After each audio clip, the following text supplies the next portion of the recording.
श्री रामचंद्र कृपालु भज मन, हरण भव भय दारुणम्। नव कंज लोचन कंज मुख कर, कंज पद कंजारुणम्। श्री राम श्री राम। वंदे विदेह तनया पदपुंडरीकं, कैशोरसौरभ समाहृतयोगिचित्तम्। हन्तुं त्रितापमनिशं मुनिहंससेव्यं, सन्मानशालिपरिपीत परागपुञ्जम्। कौशिलेन्द्रपदकञ्जमञ्जुलौ, कोमलावजमहेशवन्दितौ। जानकी करसरोजलालितौ, चिन्तकस्य मनभृङ्गसंगिनौ। अतुलितबलधामं हेमशैलाभदेहं, दनुजवन्कृशानुं ज्ञानिनामग्रगण्यं। सकलगुणनिधानं वानराणामधीशं, रघुपतिप्रियभक्तं वातजातं नमामि। रघुपतिप्रियभक्तं वातजातं नमामि। है ये कथा राम की, जीव के बड़े काम की। है ये कथा राम की, जीव के बड़े काम की। लोक और परलोक सुधारे, शोक दूर विश्राम की। है कथा राम की, जीव के बड़े काम की। है ये कथा राम की, जीव के बड़े काम की। रामचरितमानस जो गाए, सुने कान अमृत सा पाए। रामचरितमानस जो गाए, सुने कान अमृत सा पाए। हो विश्वास तो मिट भी जाए, लिखी विधाता बाम की। है कथा राम की, जीव के बड़े काम की। है ये कथा राम की, जीव के बड़े काम की।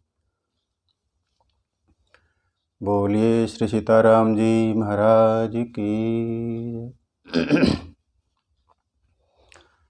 अखिल ब्रह्मांड नाग भगवान श्री राघवेंद्र वात्सल्यमयी माँ जानकी की कृपा से ये हमारा परम सौभाग्य है कि हम श्री ठाकुर जी के चरणों में बैठकर भगवत रस कथा का पान कर रहे हैं।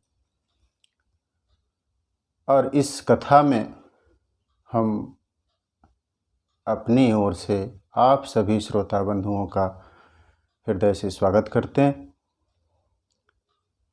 कि विज्ञान के माध्यम से ये कथा सनातन परंपरा ये घर घर तक पहुँचे, उसमें थोड़ा सा सहयोग हमारा भी रहे। ये छोटी सी कोशिश भगवान की कथा घर घर तक पहुँचे। तो पिछले क्रमांक में हम दर्शन कर रहे थे कि गोस्वामी जी ने श्री रामचरितमानस की जो रचना की 7 सोपान में, प्रथम सोपान बालकांड का प्रारंभ उन्होंने 7 श्लोकों से किया और उन 7 श्लोकों में उन्होंने नवदेवों की वंदना की। उसके बाद उन्होंने 5 सोरठों में पंचदेवों की वंदना की। आदि गुरु भगवान शंकराचार्य ने पंचदेवों की पूजा की पद्धति बताई। उसी का अनुपालन करते हुए गोस्वामी जी ने 5 देवों की वंदना की। पहला सोरठा जिसमें भगवान गणेश को स्मरण किया, हम सब प्रेम से गाएं। जो सुमिरत सिद्धि होई, गणनायक करिवर बदन, करौ अनुग्रह सोई, बुद्धि राशि शुभ गुण सदन। गोस्वामी जी ने कहा कि मैं भगवान गणेश को सबसे पहले सुमिरूं,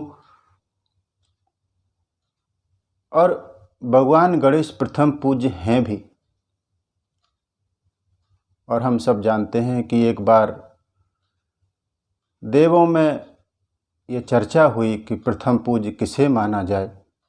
तो वहाँ पर एक स्पर्धा रखी गई कि जो भी इस ब्रह्मांड का सबसे पहले चक्कर लगाकर आए वो प्रथम पूज्य होगा।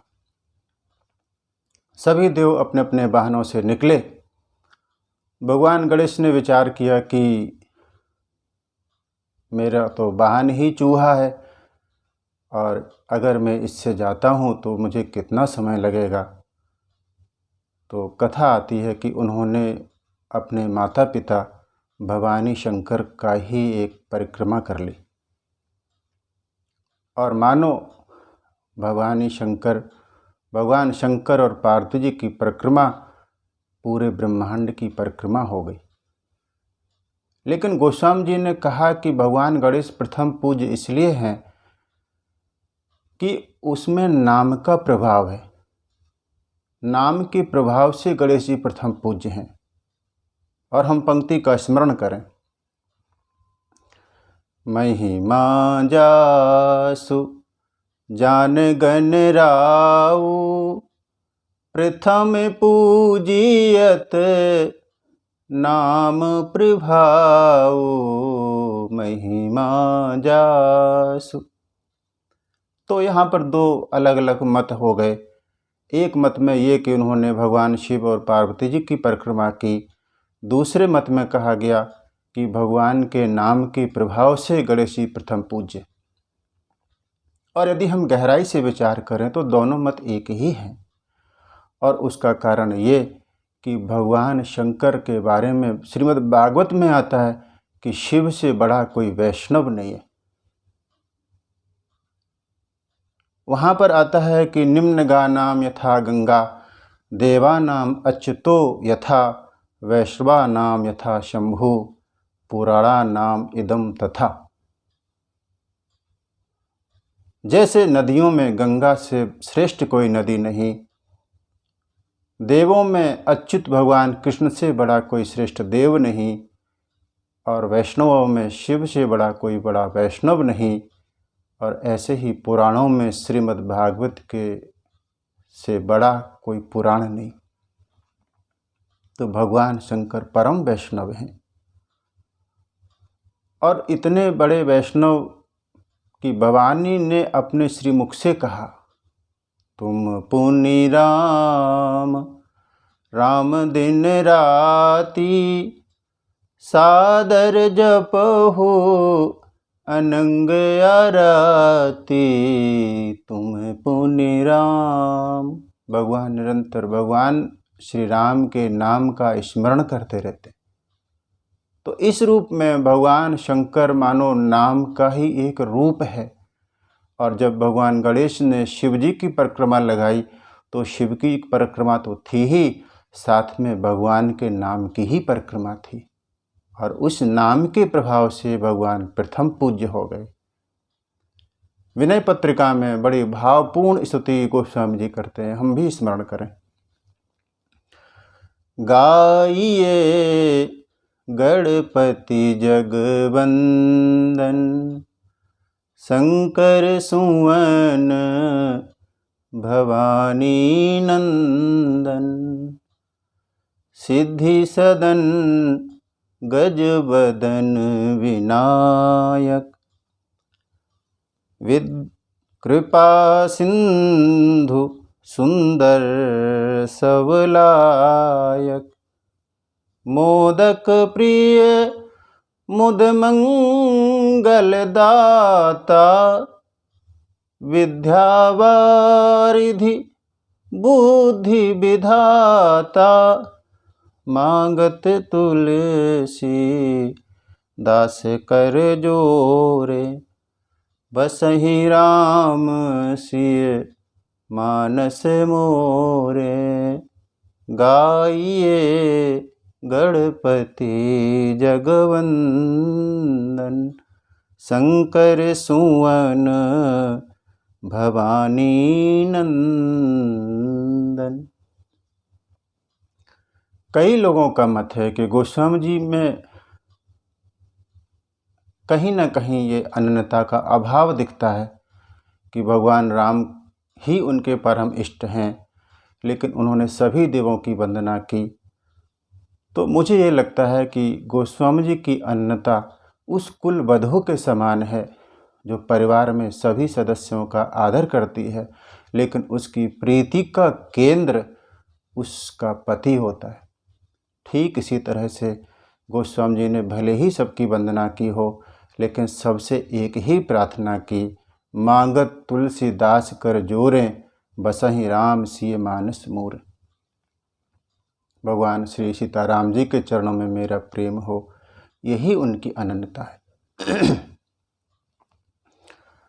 तो गोस्वामी जी 7 श्लोकों के बाद सोरठों में आए, और सोरठों से प्रारंभ करने का एक उद्देश्य शायद ये भी होगा, प्रारंभ दोहे से भी हो सकता था, चौपाई से भी हो सकता था, छंद से भी हो सकता था, लेकिन सोरठा ही एक ऐसा छंद है जिसमें सा और रा दोनों अक्षर आते हैं। मानो सोरठे में श्री सीताराम जी ही सा और रा के रूप में विराजमान है, इसलिए सबसे पहले उन्होंने सोरठे को ही चुना। तो 7 श्लोकों में उन्होंने वंदना करके वो श्लोक से लोक भाषा में उतरे। महर्षि वाल्मीकि जी ने जब रामायण की रचना की तो उसके मूल में शोक है। तमसा नदी के किनारे विहार कर रहे थे महर्षि वाल्मीकि, और वहाँ पर उन्होंने देखा क्रौंच पक्षी के जोड़े को। एक निषाद ने बाण चलाया और उस बाण से एक क्रौंच पक्षी मृत हो गया, दूसरा पक्षी विलाप कर करके मर गया। इस दृश्य को देखकर महर्षि का हृदय पीड़ा से भर गया और उनके अंतर से एक श्लोक स्फुटित हुआ अनुष्टुप छंद में, और वो रामायण का प्रथम श्लोक। उन्होंने कहा, मानशात प्रतिष्ठाम त्वं गमः शाश्वती समः, यत् क्रौंच मिथुनादेकं वधि कामोहितम्। पहले श्लोक श्रीमद् वाल्मीकि रामायण का, और जहाँ से रामायण का प्रारंभ हुआ। तो मेरा कहने का आशय यह कि महर्षि शोक से श्लोक में उतरे और गोस्वामी जी श्लोक से लोक भाषा में आए। वाल्मीकि जी ने देववाणी में रामायण को गाया, लेकिन गोस्वामी जी ने महादेव की वाणी में श्री रामचरितमानस को गुनगुनाया। रचि महेश निज मानस राखा, पाई सुसमौ शिवासन भाखा। पहले सोरठे में भगवान गणेश की वंदना, और दूसरे श्लोक में, दूसरे सोरठे में गोस्वामी जी कहते हैं कि उन्होंने भगवान सूर्य की वंदना की। मूक होई बाचाल, पंगु चढ़ई गिरिवर गहन, जासु कृपा सो दयाल, ध्रुवउ सकल कलिमल दहन। आप यदि एक संस्कृत का श्लोक देखें तो ये उसी का अनुवाद दिखाई देता है। मूकं करोति वाचालं पंगुम लंघयते गिरिम यत्कृपा तमहं वंदे परमानंद माधवम। वहाँ पर परमानंद माधवम शब्द आया और यहाँ पर उसके बदले दयालु शब्द आया। जासु कृपासु दयाल द्रवौ सकल कलिमल दहन। लेकिन यदि आप विनय पत्रिका में देखें तो स्पष्ट हो जाता है कि भगवान सूर्य की ही वंदना है, क्योंकि विनय पत्रिका में गोस्वामी जी ने दयालु शब्द का प्रयोग ही किया है भगवान सूर्य की वंदना में। दीन दयालु दिवाकर देवा कर मुनि मनुज सुरासुर सेवा। सारथि पंगु दिव्य रथ गामी हरि शंकर विधि मूरति स्वामी। वेद पुराण प्रगट जस गावे तुलसी राम भगति बर मांगे। दीन दयाल दिवाकर देवा, तो इस मिलान से पता चलता है कि ये भगवान सूर्य की वंदना है। और इन्हीं शब्दों से मिलता जुलता भगवान कृष्ण के बारे में सूरदास जी ने भी गाया। चरण कमल वंदो हरि राई जाकी कृपा पंगु गिरि लंघे अंधेरे को सब कछु दरसाई। तो दूसरे सोरठे में गोस्वामी जी ने भगवान सूर्य की वंदना की। तीसरे सोरठे में गोस्वामी जी ने भगवान विष्णु को याद किया। नील सरोरुह श्याम तरुण अरुण बारिज नयन करौ सुमम उर्धाम सदा क्षीर सागर शयन। भगवान नारायण की वंदना। भगवान व्यास ने भगवान नारायण को भी स्मरण किया। उन्होंने कहा शांताकारं भुजगशयनं पद्मनाभं सुरेशं विश्वाधारं गगन सदृशं मेघवर्णं शुभांगम कह के उनकी वंदना की। और उसके अगले सोरठे में गोस्वामी जी ने पार्वती और शिव की वंदना की। उन्होंने कहा कुंद इंदु समदेह उमा रमन करुणा अयन जाहि दीन पर नेह करौ कृपा मर्दन मयन। उमा रमन में उमा और उमा रमन भगवान शिव की उन्होंने वंदना की। ऐसे भगवान शंकर जिनकी देह कुंद पुष्प के समान कोमल है, इंदु अर्थात चंद्रमा की तरह जिनकी देह धवल है। भगवान शिव से सुंदर कोई भी नहीं। शिव के बारे में 3 शब्द कहे जाते हैं, सत्यम शिवम सुंदरम। महादेव परम सौंदर्य है। तो शिव की वंदना गोस्वामी जी करते हैं चौथे में, शिव की, पार्वती की। इस तरह से 4 सोरठों में 5 देवों की वंदना। भगवान गणेश की वंदना की, भगवान सूर्य की वंदना की, भगवान विष्णु की वंदना की, माँ पार्वती और शिव की वंदना की। और अंत में 5वें सोरठे में उन्होंने गुरु की वंदना की। मानो उन्होंने यह कहा कि गुरु में 5 तत्व समाहित थे। और गुरु की नहीं साहब, उन्होंने गुरु पद की वंदना की। गुरु किंचित स्खलित हो भी जाए लेकिन गुरु पद स्थिर रहता है। वंदौ गुरुपद कंज कृपा सिंधु नर रूप हरि महामोह तम पुंज जासु वचन रवि कर्णि कर। जिनके वचन रूपी किरणों से महामोह रूपी अंधकार नष्ट हो जाता है, ऐसे गुरुदेव की उन्होंने वंदना की। कृपा सिंधु नर रूप हरि। नर रूप में वो स्वयं हरि हैं, परमात्मा हैं। और दूसरा भाव ये कि नरहरि गोस्वामी जी के गुरु जी का नाम है, तो इस सोरठे में उन्होंने अपने गुरुदेव को याद किया। हम सब भी गुरु को, अपने अपने गुरु को याद करें एक पंक्ति के साथ। धर्म में लगाए और छुड़ाए कर्म पाप के, बारी बारी जाऊं गुरु जी चरणों में आपके, बारी बारी जाऊं गुरु जी चरणों में आपके। धर्म में लगाए और छुड़ाए कर्म पाप के, बारी बारी जाऊं गुरु जी चरणों में आपके, बारी बारी जाऊं गुरु जी चरणों में आपके। तो 5 सोरठों में 5 देवों की वंदना तो है, लेकिन हम फिर से एक बार विचार करें। गणेश जी की वंदना का आशय यह है कि गणेश जी विवेक के देवता हैं, अर्थात हमारा जीवन विवेक से भरा हुआ हो, विचार से भरा हुआ हो।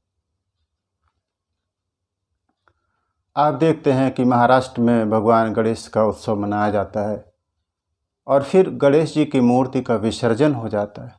ठीक है, वो एक परंपरा है, विसर्जन हो, मूर्ति का विसर्जन भले ही हो, लेकिन हमारे जीवन में विवेक का विसर्जन कभी ना हो।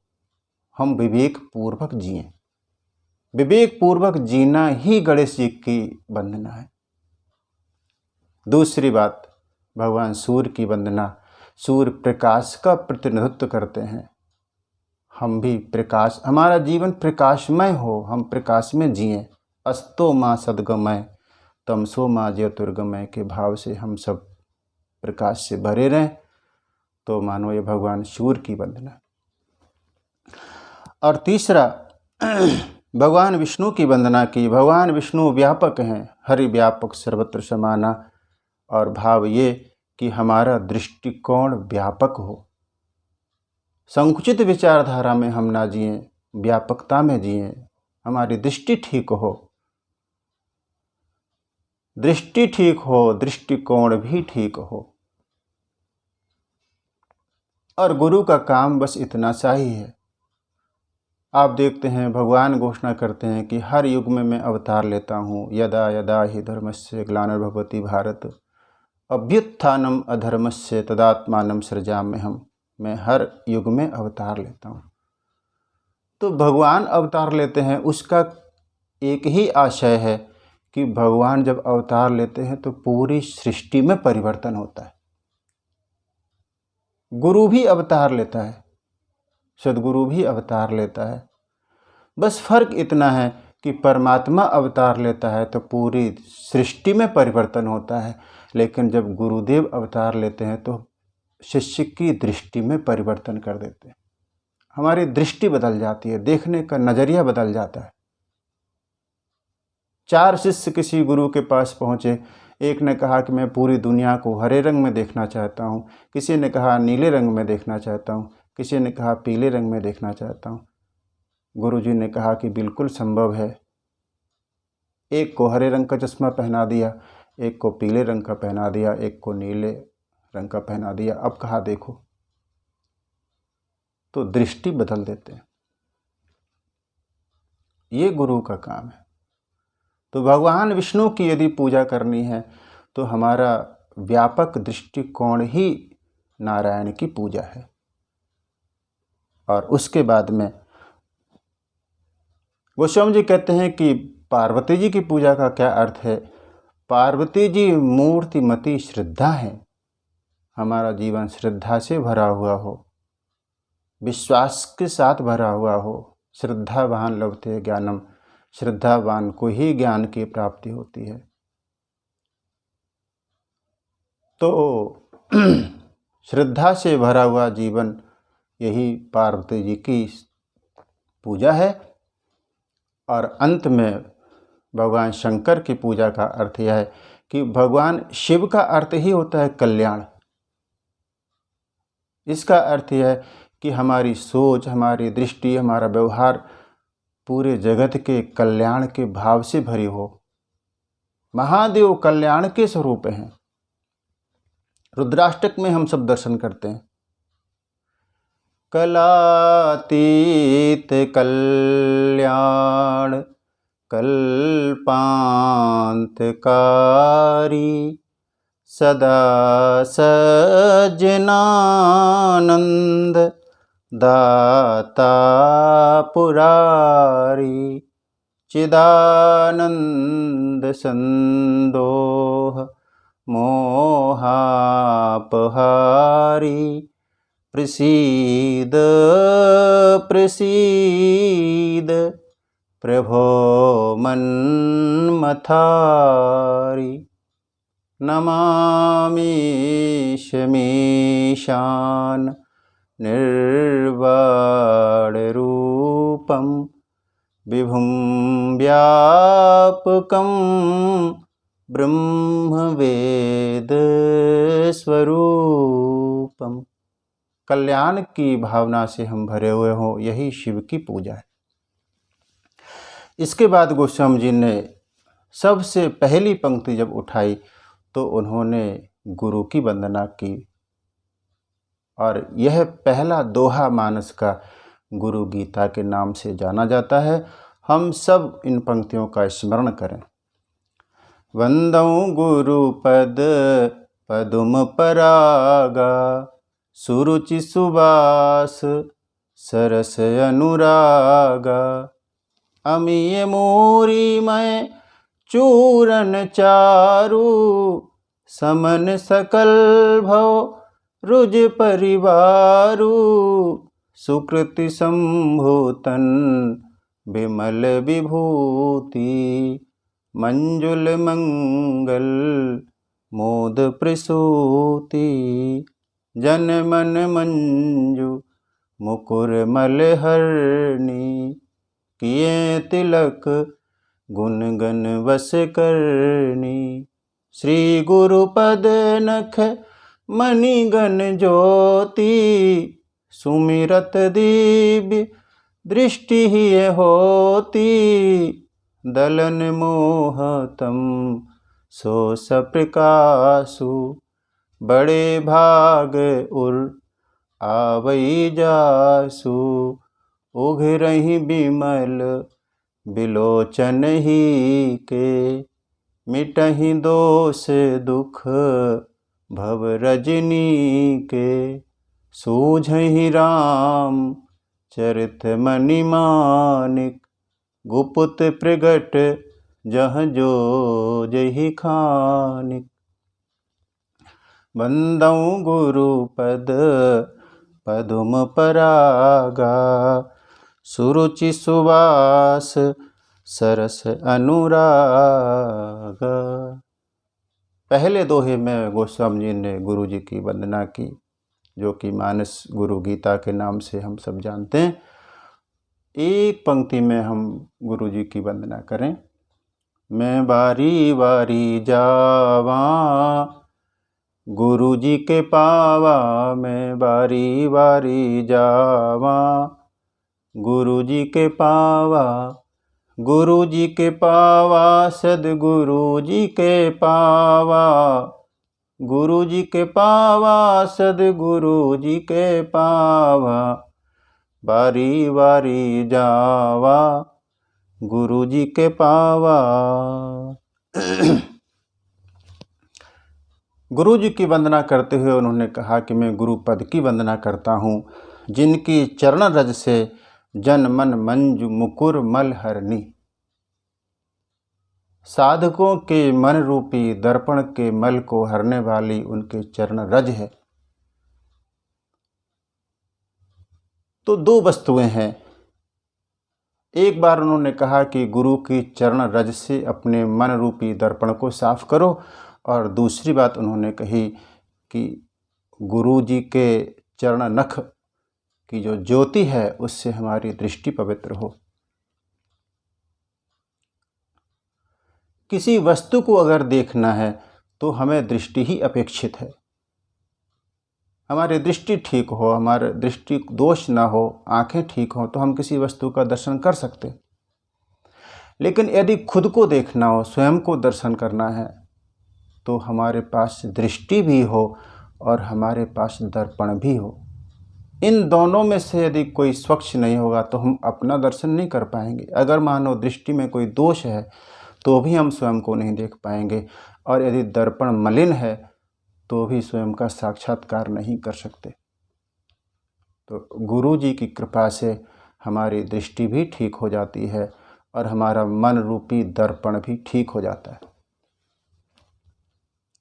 और इसलिए अयोध्या कांड में पुनः गोस्वामी जी निवेदन करते हैं, श्री गुरु चरण सरोज रज निज मन मुकुर सुधार, बरनऊ रघुवर विमल जस जो दायक फलचार। तो गुरु तत्व की गोस्वामी जी ने वंदना की। और जब कोई शिष्य गुरु चरणों में पधारता है तो गुरु का काम यह है कि वो शिष्य को पहले आदेश करता है कि तू मुझ में ईश्वर को देख। शिष्य दर्शन करता है गुरु में परमात्मा को, और जब निश्चय कर लेता है कि सामने परमात्मा विद्यमान है तो गुरु फिर वहाँ रुकता नहीं है। उनका आदेश होता है कि अब तुम अपने आप को देखो। और जब शिष्य स्वयं का दर्शन करता है तो वो घोषणा करता है, अहम ब्रह्मास्मि, मैं ब्रह्म हूँ। गुरु जी ने कहा बात अभी भी पूरी नहीं है, अब तुम पूरी दुनिया को देखो। और फिर वो जहाँ भी दृष्टि जाती है, पूरी दृष्टि सर्वम खलबदम ब्रह्म, पूरी सृष्टि में ब्रह्म ही ब्रह्म है, ब्रह्म के सिवाय कुछ भी नहीं। गोस्वामी जी कहते हैं, सिय राम मैं सब जग जानी, करऊं प्रणाम जोरी जुग पानी।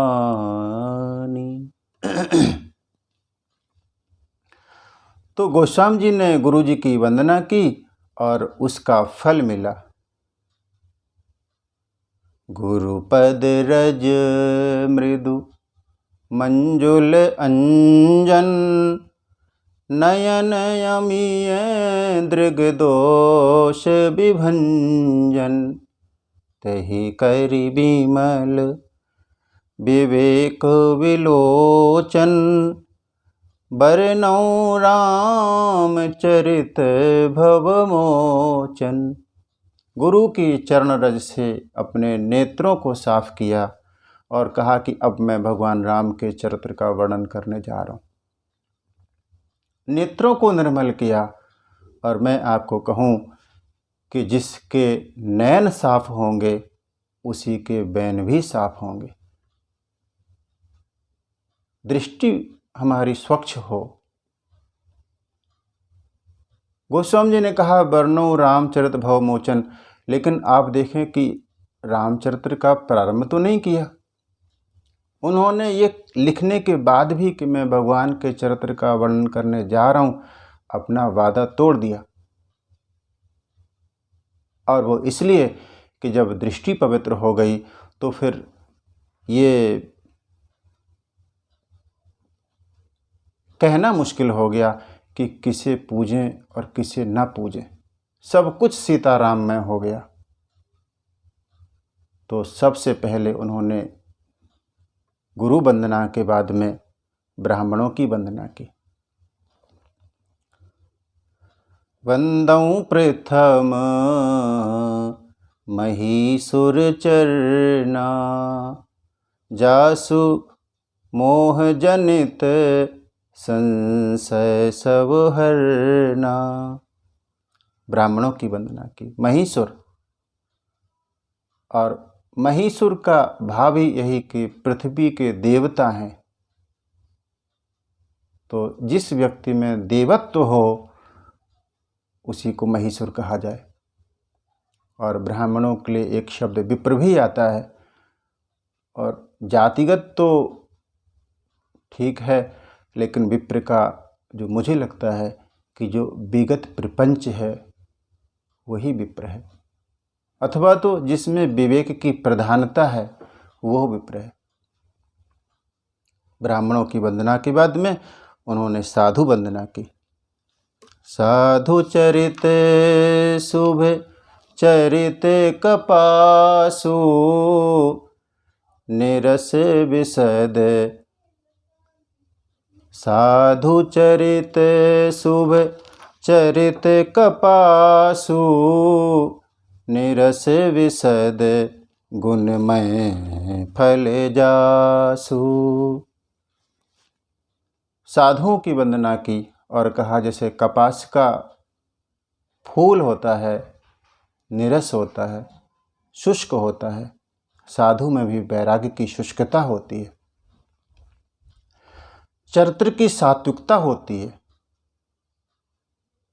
और आप दर्शन करेंगे कि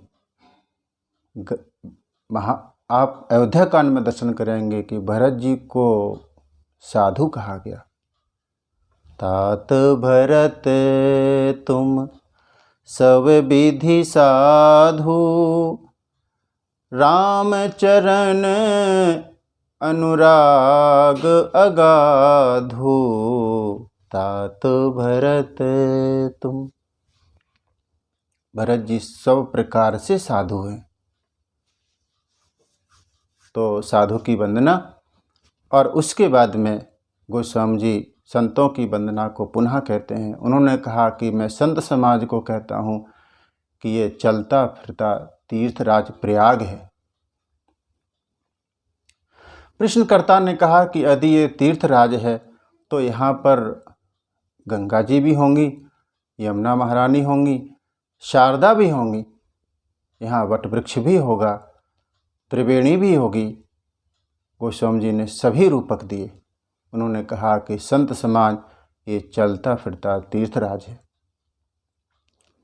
मुद मंगलमय संत समाजू, जो जग जंगम तीर्थ राजू। चलता फिरता तीर्थराज है। तो पूछा गया कि इस तीर्थराज में गंगा जी कौन? राम भक्ति जहाँ सुर सरी धारा, सरसई ब्रह्म विचार प्रचारा। भगवान की भक्ति का वर्णन जब संत समाज में होता है तो भगवान की भक्ति ही गंगा है। और कहा जो हाँ ब्रह्म का चिंतन होता है, वो ब्रह्म का चिंतन ही जो गुप्त और छिपा हुआ तत्व है, उसका चिंतन ही शारदा है। और क्या करना क्या नहीं करना, विधि निषेध में कलिमल हरनी, करम कथा रविनंदन वर्णी, वही शूरपुत्री यमुना महारानी। और हम दर्शन करते हैं कि शूरपुत्री यमुना में स्नान करने से हमारे पाप नष्ट हो जाते हैं। एक और नदी है जिसका नाम है कर्मनाशा, और मान्यता है कि कर्मनाशा में यदि कोई स्नान करे तो उसके सभी पुण्य नष्ट हो जाते हैं। और आश्चर्य की बात यह है कि गंगा जी का प्रादुर्भाव, यमुना जी का प्रादुर्भाव भगवान सूर्य की पुत्री हैं, सूर्य से हुआ। और कर्मनाशा का प्रादुर्भाव सूर्य वंश के राजा त्रिशंकु से हुआ, जिसकी कथा कभी आने वाले प्रसंगों में हम करेंगे। तो संत समाज को गोस्वामी जी ने कहा यह तीर्थराज प्रयाग है, चलता फिरता प्रयाग है, जहाँ पे राम भक्ति की गंगा है, तत्व विचार की सरस्वती है, और विधि निषेध की वहाँ पर यमुना जी हैं। संतों की महिमा। प्रश्न है कि संत कौन? और उसका सीधा सा उत्तर ये है कि जिसका मन शांत है, जिसके पास जाएं और मन शांत हो जाए, वो संत है। जिनके चरणों में हम जाएं और हमारी समस्या का अंत हो जाए, वो संत हैं।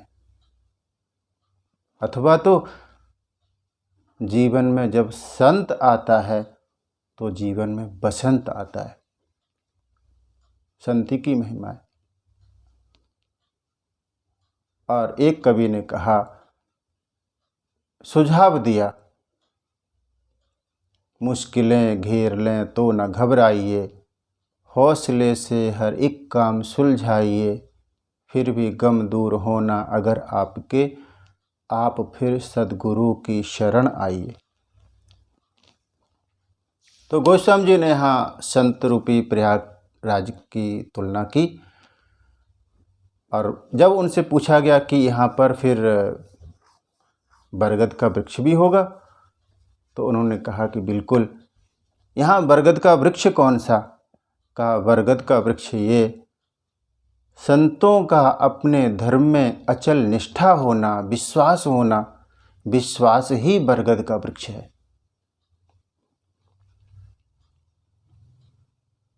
बटो विश्वास अचल निज धर्मा, तीरथ राज समाज सुकर्मा। यही तीर्थराज प्रयाग का बट है।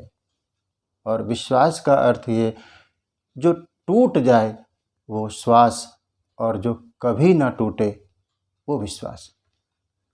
भगवान के चरणों में हमारा अचल विश्वास बना रहे, यही बट है, यही बरगद का वृक्ष है। गोस्वामी जी ने कहा कि इस तीर्थराज प्रयाग की एक जो सबसे बड़ी विशेषता ये कि ये संत रूपी तीर्थराज प्रयाग सबको सुलभ है, सब दिन सुलभ है, सब देशों में सुलभ है। सब ही सुलभ सब दिन सब देशा, सेवत सादर समन कलेसा। सब ही सुलभ, सबको सुलभ है। और इसलिए संतों को तो भगवान भी कहा गया, और कहीं कहीं तो उन संतों को भगवान से भी श्रेष्ठ कह दिया गया। गोस्वामी जी खुद स्पष्ट कर देते हैं, मोरे मन प्रभु अस विश्वासा, राम ते अधिक राम कर दासा। भगवान महान हैं, लेकिन भगवान दुर्लभ हैं। संत भी महान हैं, लेकिन संत सबके लिए सुलभ हैं, सब ही सुलभ। और गोस्वामी जी कहते हैं कि यदि भगवान सिंधु है, सागर है, तो संत बादल है। राम सिंधु घन सज्जन धीरा। राम जी सिंधु हैं, संत बादल की तरह हैं।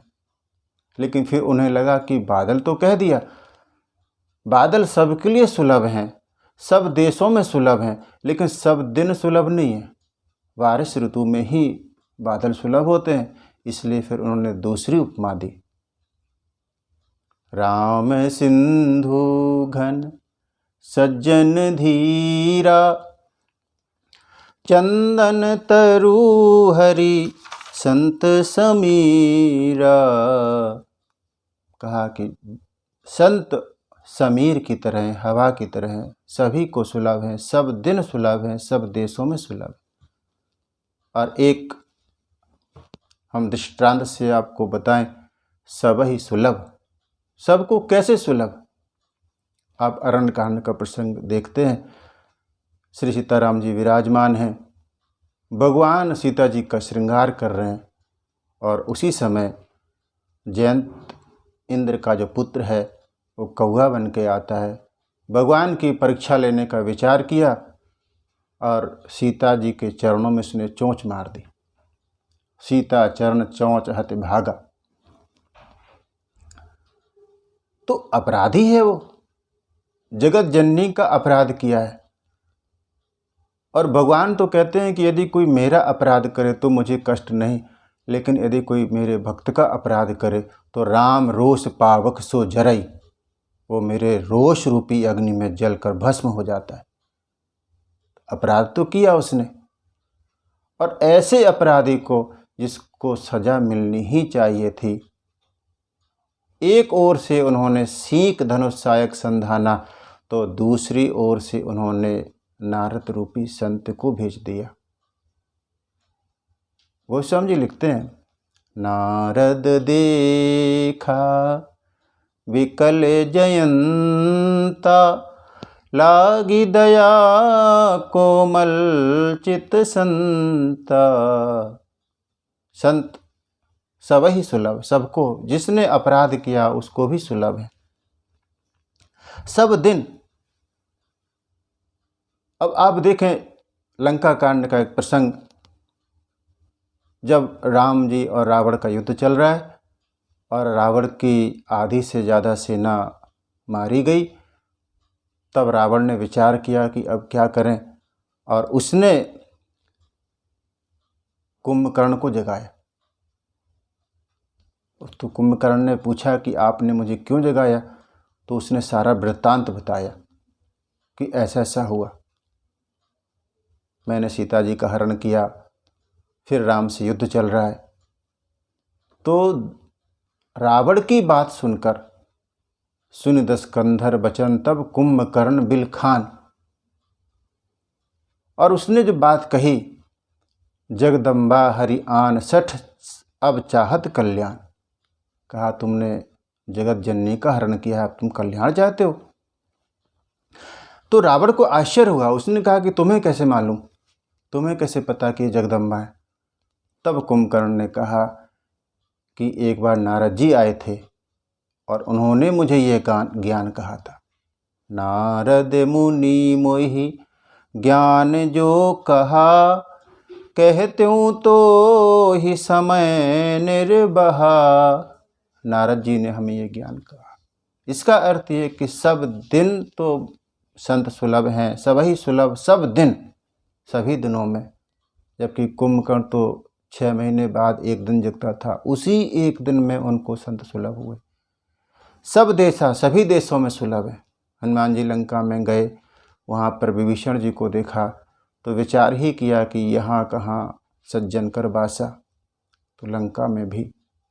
त्रिष्टा को देखा, त्रिष्टा नाम राक्षसी एका, राम चरण रति निपुण विवेका। तो ऐसे संत सबके लिए सुलभ हैं। और गोस्वामी जी विनय पत्रिका में कहते हैं कि ऐसे संत तभी मिलते हैं जब द्रव्य दीन दयाल राघव साधु संगत पाइए, जहि दरस परस समागमादिक पाप राशि नसाइए। तो कहा कि जो इस संत समाज रूपी प्रयागराज में स्नान करेगा उसका फल तुरंत मिलेगा। क्या मिलेगा? मज्जन फल पेखिय तत्काला, काक हो ही पिक बकऊ मराला। हमारे जीवन में यदि काक वृत्ति है, चंचुपात करने की वृत्ति है, तो वो वृत्ति दूर हो जाती है, हम कौवा से कोयल हो जाते हैं। किसी ने पूछा कि क्या कोई उदाहरण है कि सत्संग पाकर, संतों का संग पाकर कौवा से कोयल हो गया? गोस्वामी जी कहते हैं कि बिल्कुल उदाहरण है। महर्षि आदि कवि वाल्मीकि पहले तो चंचुपात ही करते थे, छीना झपटी ही करते थे। साधुओं का संग मिला तो कोयल हो गए। कूजंतम राम रामेति मधुरम मधुराक्षरम, आरूह कविता शाखाम वंदे वाल्मीकि कोकिलम। इस रूप में संतों की महिमा। और गोस्वामी जी कहते हैं कि संत का संग ही सत्संग है, और सत्संग करने से ही व्यक्ति को विवेक आता है। तो विवेक के 2 तरीके हैं, एक तो सत्संग से विवेक आएगा और दूसरा विद्या से विवेक आता है। विद्या बिन विवेक उपजाएं। अंतर इतना है कि अगर आपको व्यवहारिक विवेक चाहिए, सांसारिक विवेक चाहिए, तो वो तो विद्या से ही संभव है। लेकिन यदि आपको आध्यात्मिक विवेक चाहिए तो फिर वो सत्संग से ही सुलभ है। बिना सत्संग के विवेक संभव नहीं। बिनु सत्संग विवेक न होई, राम कृपा बिनु सुलभ न सोई। सत्संग की बहुत महिमा। अब प्रश्न यह है कि सत्संग का क्या अर्थ है, सत्संग मतलब क्या? मुझे जो कहना है, सत्संग का अर्थ है सत्य का संग अथवा तो संत का संग, वही सत्संग है। इसकी कसौटी क्या है, पैमाना क्या है? हमें कैसे पता चले कि हम जहाँ जा रहे हैं, जहाँ सत्संग कर रहे हैं, वो सत्संग है कि कुसंग है? एक ही पैमाना है कि यदि सत्य का संग हो रहा है तो सत्संग है। अब बात यह है कि सत्य क्या? भगवान शंकर से पूछा गया सत्य क्या, तो उन्होंने कहा कि मेरी दृष्टि में हे भवानी एक ही सत्य है। उमा कहूँ मैं अनुभव अपना, सत हरि भजन जगत सब सपना।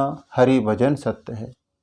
ब्रज रसिकों से कहा गया सत्य क्या, उन्होंने कहा कि मेरी दृष्टि में एक ही सत्य है। साचो एक राधा रमण, झूठो सब संसार, बाजीगर को पेखड़ो, मिटत न लागे बार।